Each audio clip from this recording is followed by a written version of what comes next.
Well, that wasn't very good. Diamonds Are Forever is directed by Guy Hamilton and stars Sean Connery, Jill St. John, Charles Gray, and Lana Wood.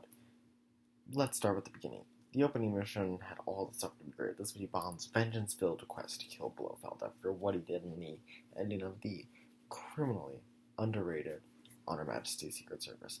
But instead, we get this campy and messy.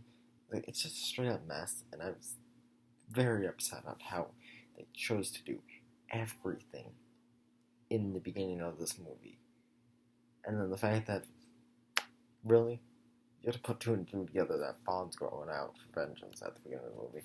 Because this movie pretty much forgets On Her Majesty's Secret Service exists, even though it's directly canon with the Sean Connery films. I think the Roger Moore ones are also canon. That's sort of...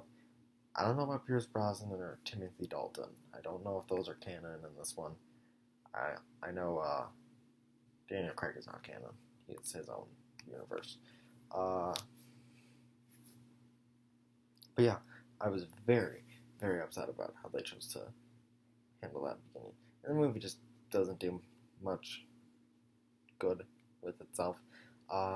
Mr. Wint and Mr. Kid. Oh my god, they're so incredibly irritating. I have such a disdain for them.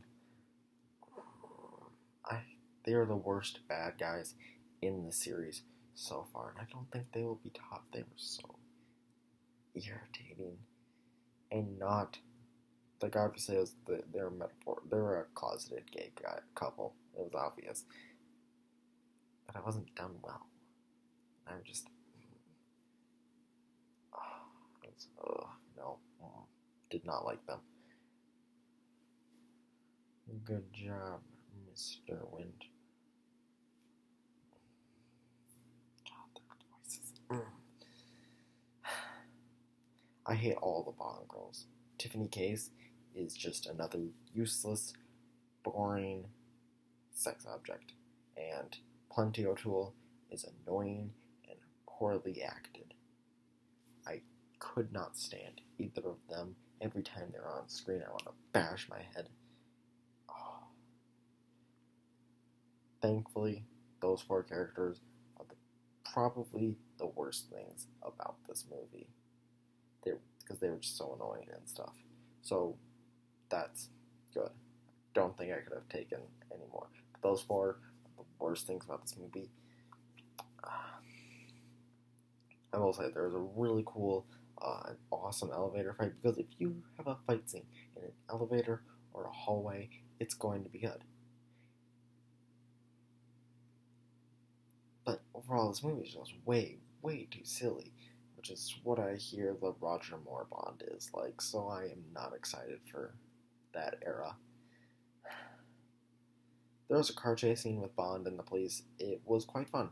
Not as good as the chase scene in Goldfinger, the warehouse little chase scene and stuff. That was amazing, but it was still a fun, decent car chase scene that I enjoyed. There's a very racist scene in which there's a short little scene where a captured black girl turns into a gorilla. That's not okay.